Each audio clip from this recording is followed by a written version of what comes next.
This is called your forward clutch. This clutch is on in all forward gears.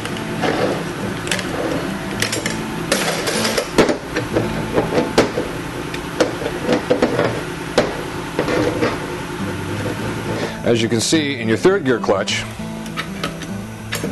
they did not run a cushion spring in the bottom like they did in your forward clutch. The reason for that is because at that point you've already picked up inertia. You've already picked up momentum. You're cruising down. At that point, what the valve body does, your EPC, electronic pressure control solenoid, the computer decides to reduce pressure at that point. You don't need that much pressure anymore. You need as much pressure as you can to get your car off of the line because of the weight, acceleration.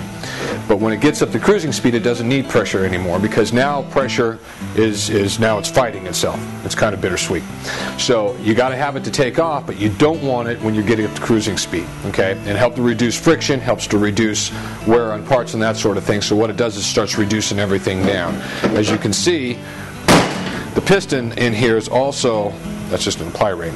The piston down here is a lot smaller. The piston to apply that is only about that big, whereas the piston for your forward clutch is that large, okay? So what you have is you have a heck of a lot more volume here than you need there. So this got really hot. This is what's laying in your pan right now. Second gear failed. Second gear does have a wave plate or a cushion plate to it because that's the second most gear.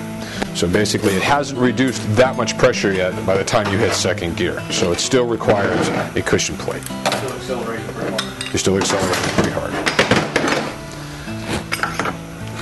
Now, I said you're running thrust washers. These are called thrust bearings. Okay. Basically they do the same thing except they're roller bearings.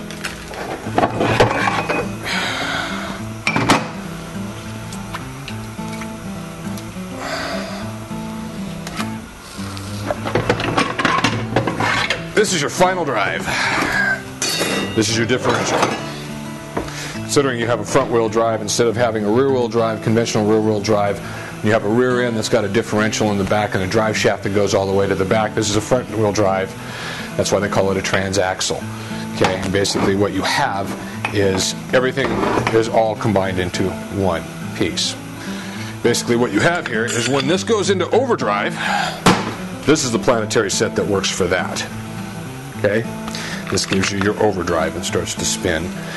Overdrive meaning that the speed going into from the engine is slower than the speed coming out of the transmission. So the transmission is actually faster than the engine is. This is a drive gear 4. It sits on the back end of that and actually spins. Actually spins this shaft right here. And this is for your output speed sensor. Okay. Drives a gear that's also connected up to there, housing. And what it does is the computer can pick up how fast it's going and also tells you on your speedometer how fast you're going. Computer also reads this in order to tell exactly when the shift speeds need to be. All right, it sees that it's spinning fast enough. Ford Tauruses are notorious for that output speed sensor going sour. And when they do go sour, what the computer has a tendency to do is it starts picking up information from the ABS, or your anti-lock brake system, which has sensors on each wheel. Okay, and what it does is it'll jump over. It's smart. The computer's really smart. It's called an EEC5 computer. And what it does is it starts picking up off of there, and then all of a sudden, the next thing you know, your speedometer is working fine and everything else. Unfortunately, what's happening is your transmission is shifting and knocking your head off every time it hits, because what happens is your EPC solenoid, computer shuts it down, so you're running what's called max line pressure. Okay, and what it's doing is knocking your head off every time. Now you start breaking components, you start breaking engine mounts and that sort of thing. Fortunately, it's really, that's why you have to go to a qualified technician, because he has to actually watch to see exactly when this occurs, because it does happen in a split second. There's a couple of indications you can find on this. Okay, one of them being is when this occurs, your speedometer will drop to 0 and then jump right back up to speed, because the computer thinks that quick. It jumps all over it. So there's a lot of different things that go on inside of these electronic transmissions that you really need to stay on top of. Okay, anything starts happening, it starts to shift odd, it starts to shift weird, late, early, anything like that. These computers will compensate for it to help you out. Unfortunately, a lot of times not really helping you out. What it ends up doing is hurting you, because what it ends up doing is continuously breaking your transmission even farther along.